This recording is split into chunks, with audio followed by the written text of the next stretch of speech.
आता हळूहळू बाहेर काढणार आहे आणि ह्याच्यावर मी हायकोर्टात यावेळेस मात्र मी ठरवलंय सिंचन घोटाळ्यातनं तुम्हाला फडणवीसांनी सोडवलंय, पण याच्या पुढच्या कुठल्याही घोटाळ्यात तुम्हाला फडणवीस काय, अमित शहा काय, मोदी काय, कोणाकडेही जा, मी कोर्टाकडनं ऑर्डर घेऊन तुम्हाला एकाही केसमधनं बाहेर येऊ देणार नाही। 15-16 वर्षात सगळं सिद्ध झालं होतं, त्याच्यावर चार्जशीट देखील झाल्या होत्या, पण तुमचे मित्र देवेंद्र फडणवीस असल्यामुळे ते सगळंच्या सगळं बाजूला टाकलं गेलं नाही। यामागे राजकारण आहे। मी अजित पवारांची ती जी सो कॉल्ड प्रेस कॉन्फरन्स होती की 2009 पासनं माझ्यावर आरोप झाले, माझ्यावर 15-16 वर्षात काहीच सिद्ध झालं नाही असं जे ते म्हणालेत, तर 15-16 वर्षात सगळं सिद्ध झालं होतं, त्याच्यावर चार्जशीट देखील झाल्या होत्या, पण तुमचे मित्र देवेंद्र फडणवीस असल्यामुळे ते सगळंच्या सगळं बाजूला टाकलं गेलं।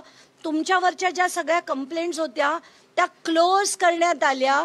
तर म्हणून मी आता हायकोर्टाकडे अपील करून सिंचन घोटाळा, महाराष्ट्र कोऑपरेटिव्ह बँक घोटाळा, जरांदेश्वर घोटाळा हा याच्या सगळ्या फाईल्स रिओपन करण्याची मागणी करणार आहे। या व्यतिरिक्त जितक्या जमिनी, मग त्या अमेडिया एंटरप्राइजेस असो, अमेडिया होल्डिंग्स असो, सीड ट्री असो, अमायको ॲग्री असो, या सगळ्या LLP कंपन्या कशा बनवल्या गेल्या, त्या एकही LLP कंपनीमध्ये कुठलाही व्यवहार नाही आहे, त्याचा ग्रॉस रेव्हेन्यू शून्य, सेल्स शून्य, ग्रॉस इन्कम शून्य, अशा बोगस कंपन्या फक्त बनवून जमिनींचे जे व्यवहार झालेत याच्याबद्दल मी उद्या आधी ही पत्रकार परिषद झाल्यावर पुण्याला जाऊन सगळेच्या सगळ्या गोष्टी आता हळूहळू बाहेर काढणार आहे आणि ह्याच्यावर मी हायकोर्टात यावेळेस मात्र मी ठरवलंय सिंचन घोटाळ्यातनं तुम्हाला फडणवीसांनी सोडवलंय, पण याच्या पुढच्या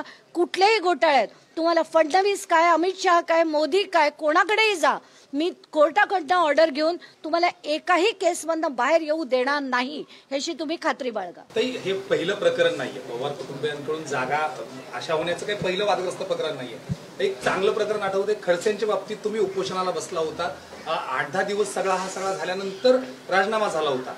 या संपूर्ण प्रकरणात ज्या पद्धतीनं म्हणजे अगदी उत्तर देताना अजित पवार असं म्हणतायत की अरे तो बंगला पण माझ्या नावावर नाहीये, तो पार्थ पवारच्या नावावर आहे, अशा अनेक म्हणजे ते कुत्रे अडखळताना दिसत आहेत सगळ्या ह्याच्यातनं। आणि सर्वात महत्वाचं म्हणजे या सगळ्या प्रकरणामध्ये ज्या पद्धतीनं इतर सगळ्या प्रकरणावर सर्वच पवार कुटुंबीय खूप आक्रमक भूमिका घेत असतात, मग ते रोहित पवार असो, सुप्रिया सुळे असो, ह्या सगळ्यांची भूमिका खूप मवाळ दिसते। काय एकंदरीत वाटतंय सगळं? आपलं ते कार्ट, आपला तो बाबल्या आणि दुसऱ्याचं ते कार्ट, हे याच्यावरनं दिसतंय आपल्याला।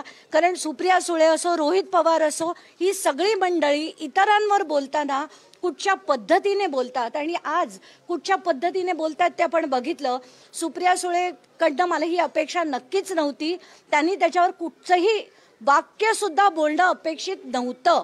त्यांनी सरळ सांगायला पाहिजे होतं की हा माझ्या कुटुंबातला व्यक्ती आहे, मी त्याच्यावर बोलणार नाही, पण तसं न करता मी पार्थशी बोलले आणि पार्थ मला असं म्हणाला तो चुकीचं काम करू शकत नाही, आम्ही कोणीच तुम्हाला विचारलेलं नाहीये आणि त्याच्यावर तुमचं वक्तव्य करणं अपेक्षित पण नाहीये।